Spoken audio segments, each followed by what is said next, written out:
That's it. No, we do not have a level 2. That's it.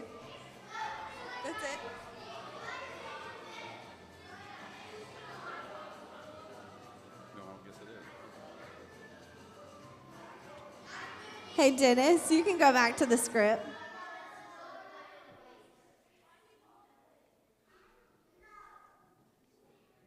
All right, so as y'all know, some of y'all know me, some of y'all do not. I'm Miss Anna, and this is Kids Worship Live, where we get together and we worship Jesus together. So we're going to be looking at our memory verse of the month, which, if you'll remember, we have a challenge for January, so that if you can memorize this verse, we are going to go to the bowling alley next month on a Wednesday night, and you will get extra tokens to be able to play a game. So all kids are encouraged to memorize it, no matter how old you are. You can get your parents to help you memorize it, even if you're in preschool. So what we're going to do is we're going to say it together. It's Philippians. Do y'all remember the chapter and the verse? 4. Huh? What did you just say? It's Philippians 4:8. All right, ready? Can you say what I say? Very good. Finally, whatever is true, whatever is honorable, whatever is just, whatever is pure, whatever is lovely, whatever is commendable, if there is any excellence, if there is anything worthy of praise, think about these things. All right, so now before we dig in, what we want to do is go over if you have any prayers or praises from this week. So, Grace Lee, do you have a prayer or praise? Hold on just a second.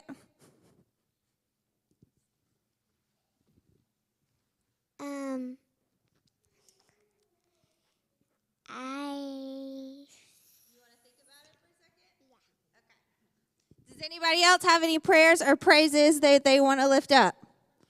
All right. Let's go to Lila, and then we'll go to Charlie. We had a good lock-in. We did have a good lock-in. Charlie, do you have a praiser? No. No, okay. Bowen, did you have one? My teachers got nicer. Your teacher got nicer. We get to erase one. That's awesome. That was our prayer on Wednesday. Thank you for church. Hey, thank you for having church. My teacher's having her baby, or my old teacher's having her baby That's awesome. Prayers and praises. Do you remember yours? Thank you for the earth and thank you for nature. Thank you for the earth and thank you for nature. It's cold today. I'm thankful for the cold weather because that means I get to snuggle up this afternoon and take a nap. Who's ready for that?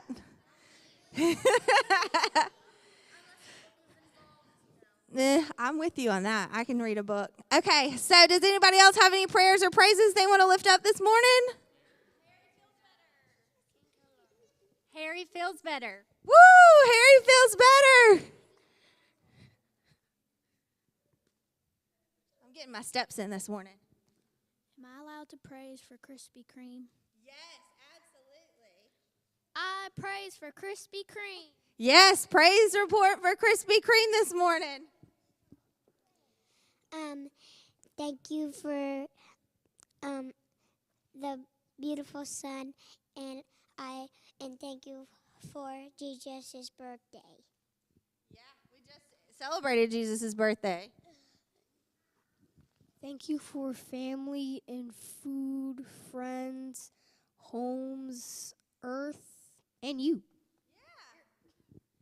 Yeah, that's a good list. That's a good one to keep on the daily list. Thank you for the flowers. Yeah, we have some beautiful flowers up here. Gracie, do you have another one? Okay, this is your last one.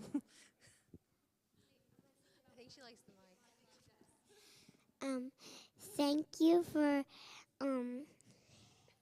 thank you for people who we can help, because the people we need to help always need other people. And thank you for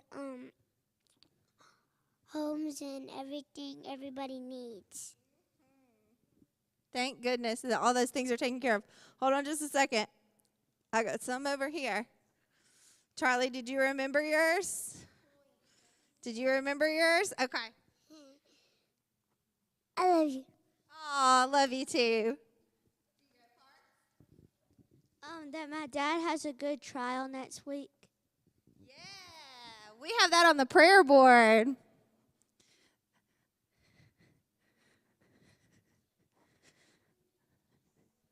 Did you have another prayer request? Do we have another prayer request? Thank you for all the interesting animals, and thank you for letting the dinosaurs be extinct, or we would be dead right now. Oh, man. That's a big one. What about chickens? Aren't they dinosaurs? Charlie.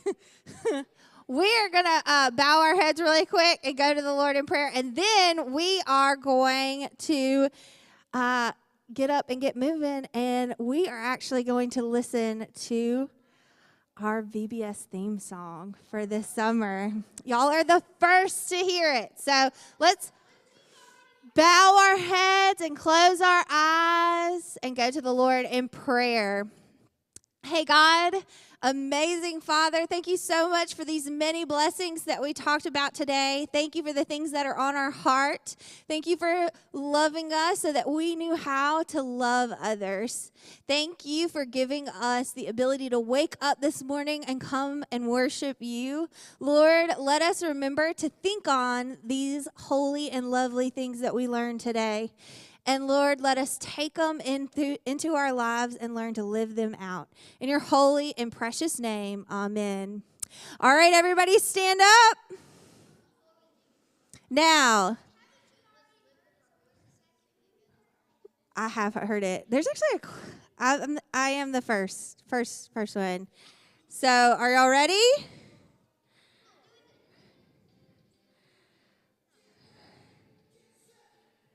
Ready, set, move.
He is with us. No, He will never leave us. Let's shout what He did for us. Bring it down. I'm ready for the time of my life. I'm set on doing what you do. I'm gonna share your love with the world. Ready, set, move. I'm ready for the time of my life. I'm set on doing what you do. I'm gonna share your love with the world. Ready, set, move. Do what Jesus told me. I'll do whatever you want me to do, Lord. Ready, set, move. Trust in you.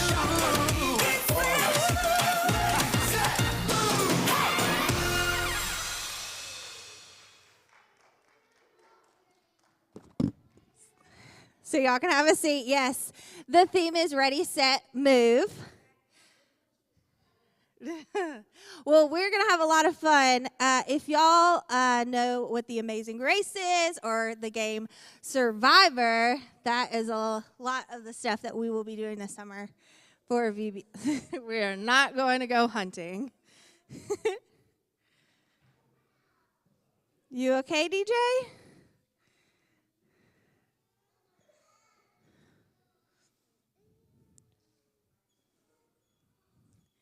Hey, Dennis, can I have the script?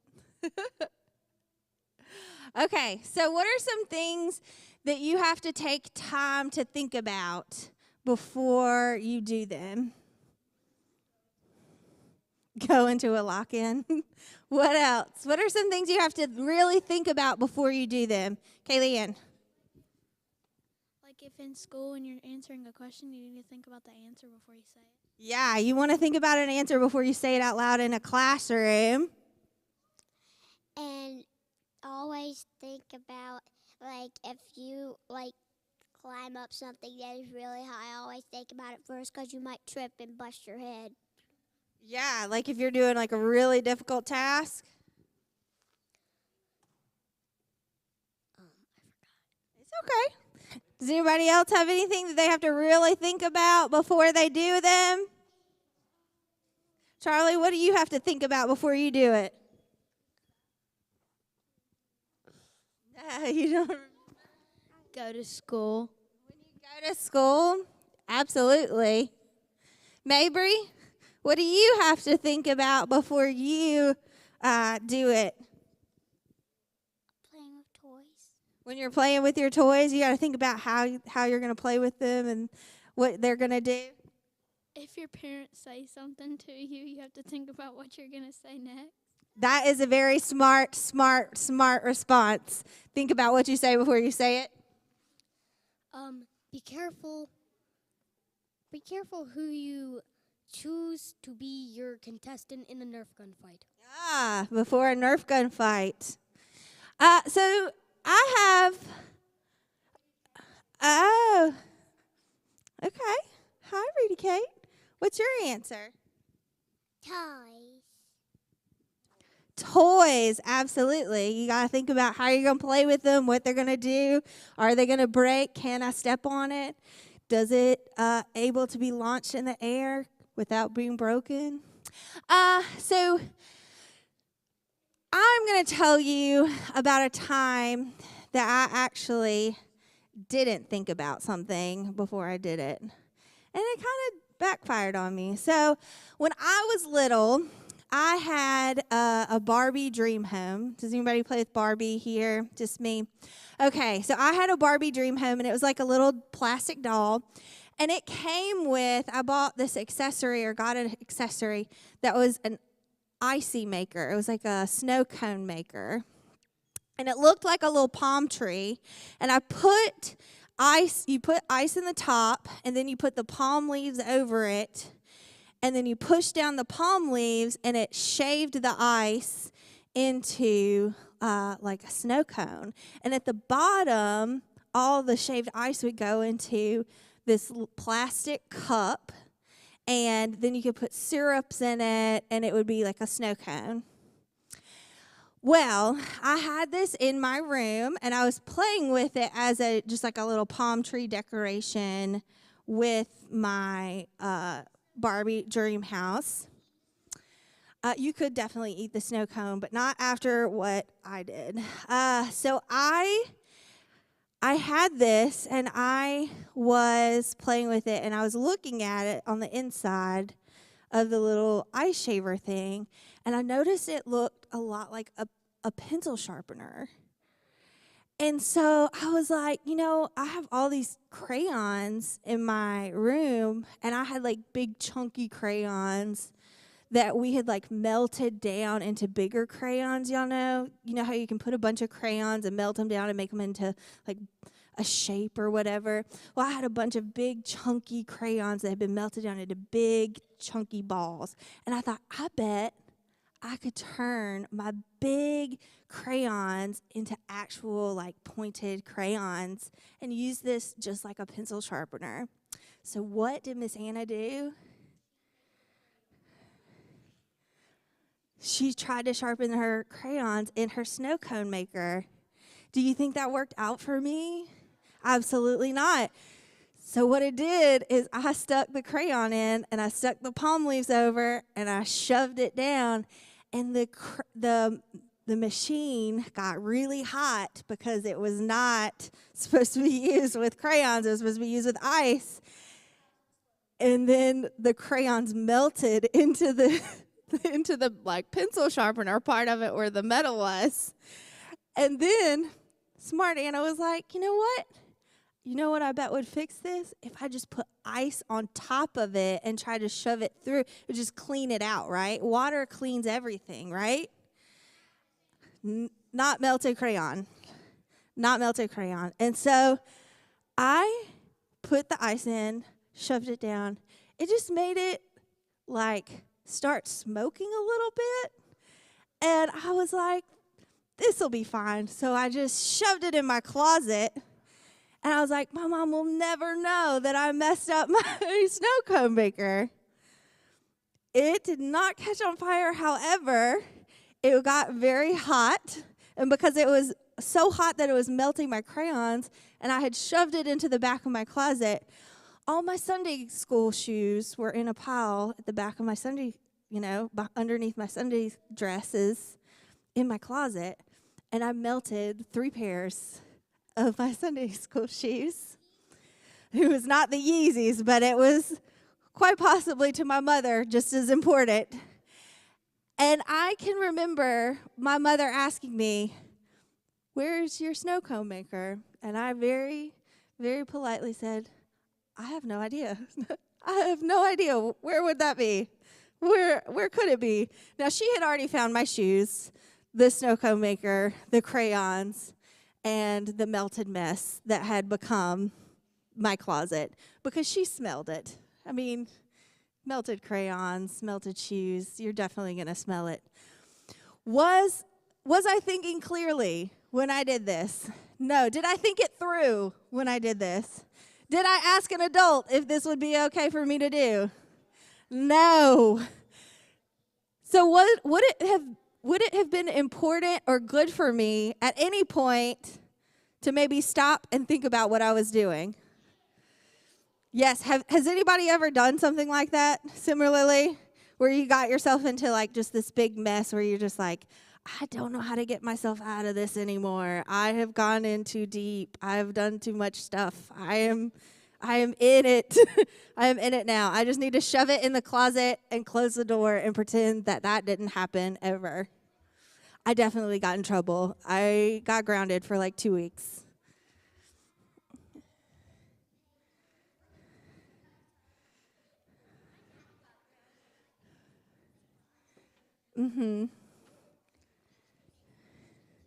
Something similar. All right, save your stories, because we're going to talk about it at breakfast.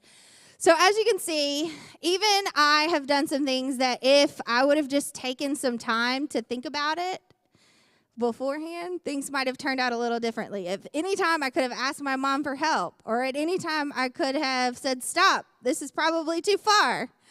But what determines what we do and what we think about is what's up here. What are we thinking about? So what do you think determines what you're thinking about and how you do it? What do you think determines what you end up doing? Yourself? Is it like your instinct to do something? Gracely?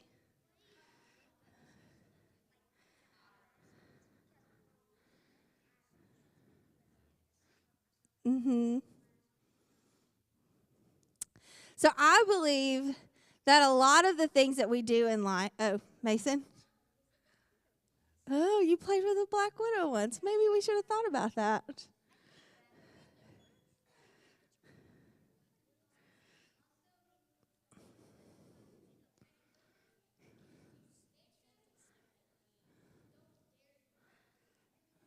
Oh, okay. Well, save that story for breakfast because we'll go over it together. So I believe that a lot of things that we do in life and the outcome are the outcome of how or what we think about. So what is in our mind already is kind of what we do. So can you say this with me? You are what you think. Can y'all say that a little louder? You are what you think.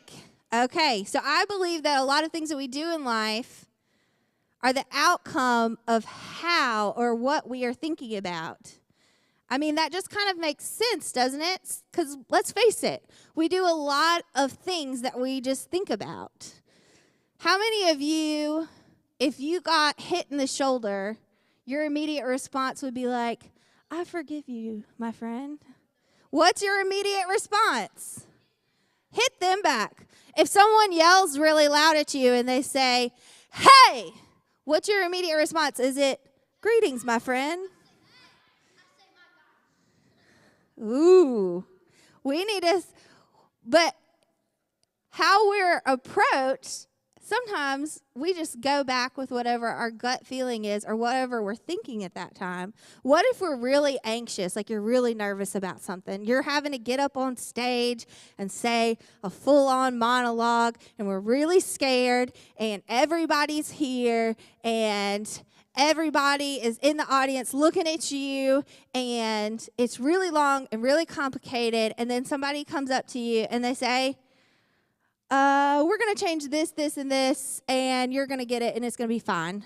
What's your response? Are y'all like, cool, I love that for me?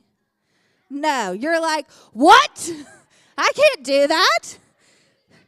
Have you lost your mind?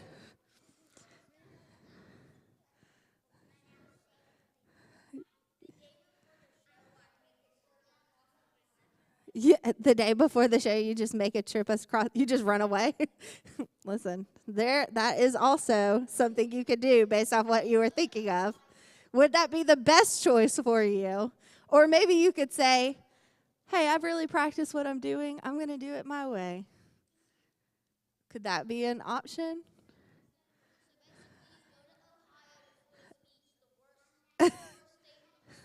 Okay. So, all right. We're going to talk about our stories at breakfast.